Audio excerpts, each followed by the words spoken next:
There is more action, stunts, car chases in this film. This stuff all costs money, so once you have more money, you can do more of that. Brad isn't just setting up stunts, he's setting up shots and setting up shots that go into sequences. So on Underworld 4, he shot big chunks of the movie, not just this explosion or that person jumping out the window or somebody running down the street. Michael! Great, perfect. Måns and Bjorn definitely have their vision for the movie, which is a great vision.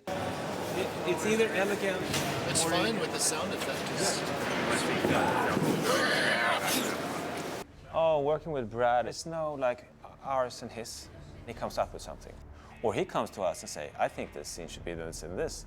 And he shows us this fantastic little previews he's done with these people. Or it could be that we designed some shots completely with storyboards and we tell him, what do you think? And he says, this works, this works, this works, and maybe you should do this.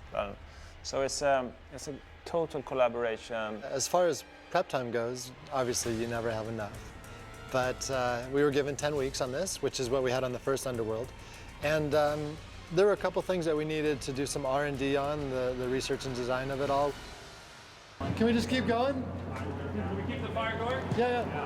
What I bring to the table is definitely my experience through the previous Underworlds and knowing how that action was set and knowing how Celine performs her action or what kind of person she is and how she deals with action on her level. A, because he knows Kate, and there's a level of trust there. B, he knows Len, and there's a level of trust there. And C, he knows Underworld as well as any of us do. And D, he's a naturally talented person at putting together action sequences. He ended up being the absolute perfect choice to do that on Underworld 4.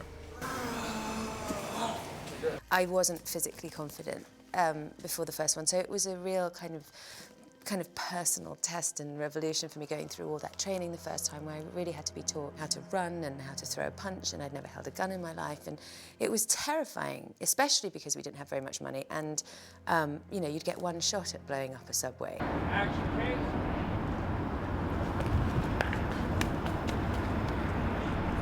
She's still game to try stuff, and to be able to have her go to Brad and know, okay, we've done this before, Len trusts you, I trust you, that saves a lot of time. Once you find somebody that you know speaks your language, knows what you want from a design, shot, whatever it is, what the mood that you're trying to create within the action, it's so valuable to have that. So the thing that comes to my mind first is a trust for what he'll bring and provide to the action. Kate. The thing about Kate, actually her retention is ridiculously good. It's been 10 years since she's really trained. She brings the attitude to it.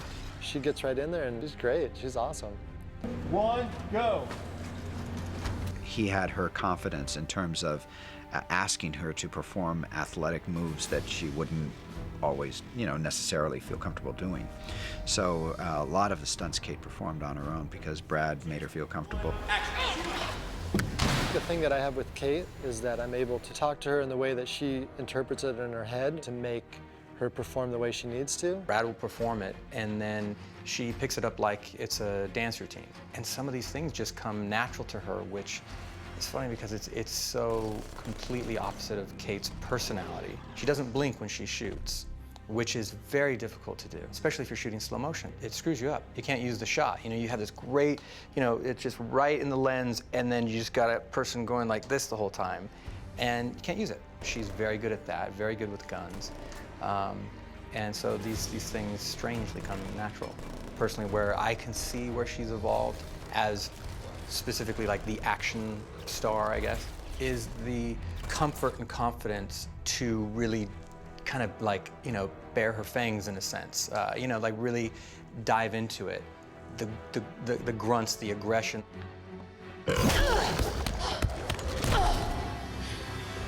I think I still retain a little bit of that feeling of like, oh my God, I'm completely out of my depth, I don't know what I'm doing.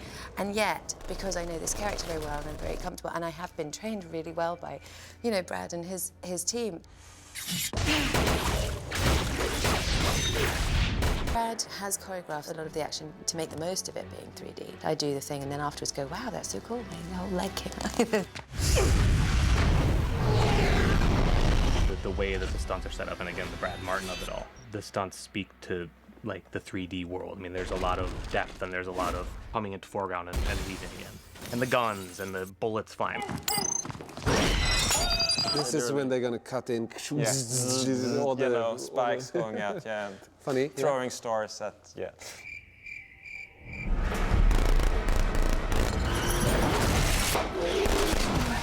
There are moments when you see Celine fighting off all these security guards and shooting them, doing all sorts of moves. That's all Brad.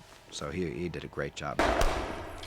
Biggest problem that I have with 3D, and this is the one thing that we couldn't disprove, is when you pan from one object to another or follow something going by at a relatively quick speed, which is somewhere between a whip pan, which is super fast, and then just like following somebody walking, that medium speed pan right there creates this ghosting image in 3D, and it looks quite weird on the eye, and it's very hard to watch.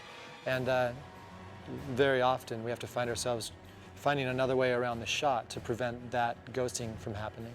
Since we're shooting with 2 cameras, when we shoot action that has to do with wire work, say for instance, and a guy's jumping up and we're pulling him by a wire, now they have 2 different images that they have to erase the wires from, so it's double the work. You'll see Celine jumping over fences, you'll see her making great leaps, you'll see her doing this cool move where she suddenly moves and then she's somewhere else. A lot of that's done with wire work. You'll see her do that in this film way more than you did before. The amount of wire work that we've done on Underworld 4 is the most I've ever done on any film. 3, 2, 1. Got it. Got it! The beginning of the pier is that Celine comes in and she jumps over the fence and lands on the inside of the fence, and we were going to do that all with Kate. It was actually a 3D thing of locking off the camera and doing 2 different takes of something.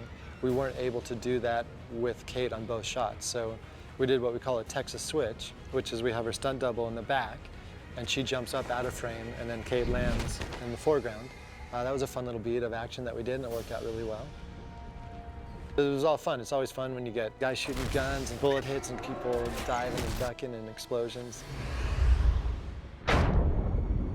We had tremendous fortune in him playing an active directorial part in terms of directing the second unit action sequences on the film. It's a bit like riding a bike, so I sort of assume I won't be able to do it and then find like, oh, actually, I just ran up a wall, you know. And that's been really fun. And again, because we've all known each other a long time, that works really smoothly, and so I sort of look forward to it now.